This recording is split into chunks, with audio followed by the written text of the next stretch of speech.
પપ્પા, હું તો ડભોઈમાં જ પરણીશ. હે? શું બોલે છે તું? આજે તો ડેનમાર્ક ને ન્યુયોર્કની વાત હોય છે ને તું ડભોઈ? હા પપ્પા. ગાંડી થઈ ગઈ છે કે શું? ગાંડી તો દુનિયા થઈ ગઈ છે, હું તો ડાહી થઈ ગઈ છું. તું મને માંડીને વાત કર, તારે કેમ? ઓકે પપ્પા, સાંભળો. મહાનગરોમાં પ્રદૂષણ અને વાયરસો પીક પર હોય છે, એટલે ત્યાં આજીવન રોગચાળા, શારીરિક નબળાઈઓ અને મેડિકલના પાર વગરના ખર્ચાઓનું ભોગ બનવાનું. મહાનગરોમાં રોજના સેંકડો બાઇક એક્સિડન્ટ થતા હોય છે.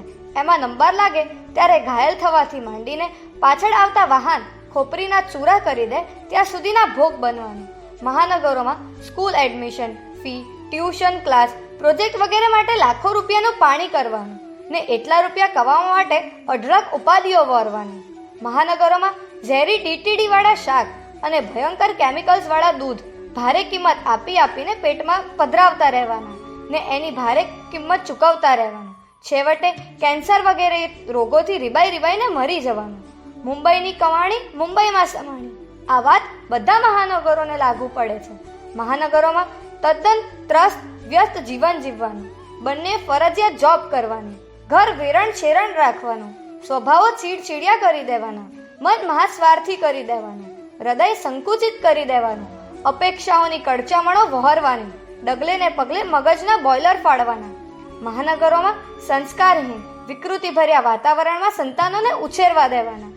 તેઓની દેખાદેખીને આધીન થઈ વિવિધ સાધન સામગ્રી, પિકનિક પ્રોગ્રામ વગેરે માટેના અઢળક બિનજરૂરી અને નુકસાનકારક શુદ્ધ ખર્ચો કરે રાખવાના. સંતાનો તદ્દન વિભત્સ કપડાં પહેરીને તદ્દન અસુરક્ષિતપણે હરતા ફરતા હોય તોય મોઢામાં મગ ભરીને જીવ બાળે રાખવાના. સગાનો અર્થ દગા પણ હોય ને પાડોશીનો અર્થ અજાણ્યા પણ હોય એવી લાગણી શૂન્ય જિંદગી ઘસેડે રાખવાની. એક દીકરી મહાનગરના મોહમાં દોટ મૂકે છે ત્યારે ગામ નગરના જિનાલય પર એક પ્રકારનું બુલડોઝર ફરી જાય છે.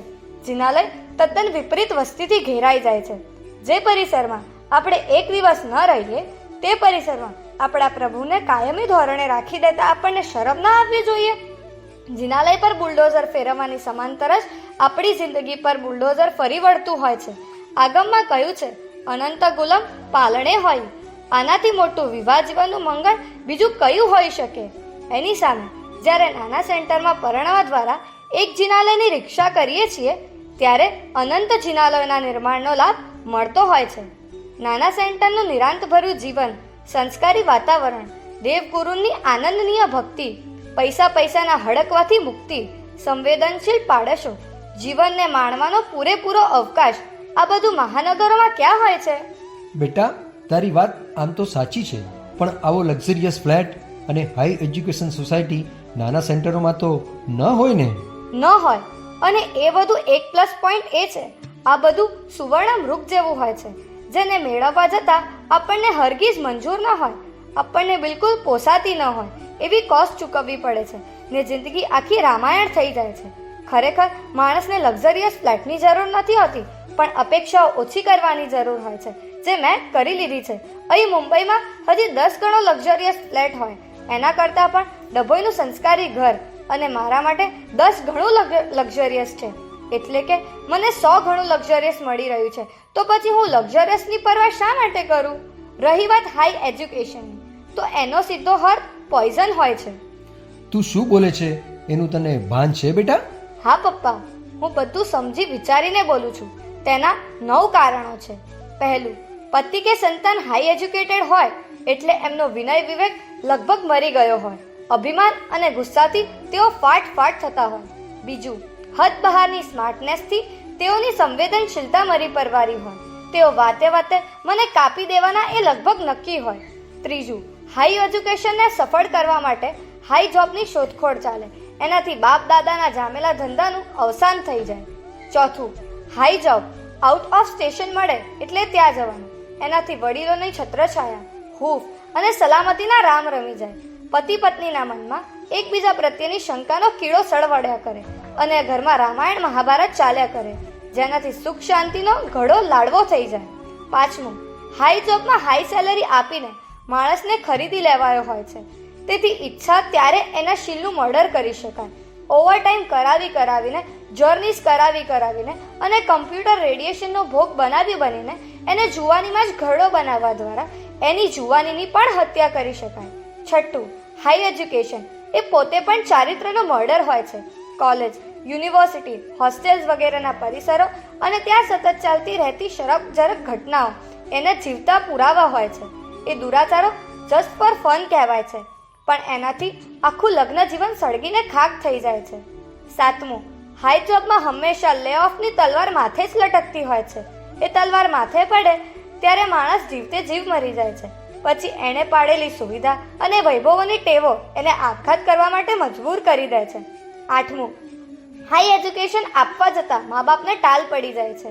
જીવન હાડમારીનો પર્યાય બની જાય છે. પાઠશાળા, પ્રવચન, શિબિર વગેરે દ્વારા સંભવિત સંસ્કરણ ગુમાવી દેવાય છે.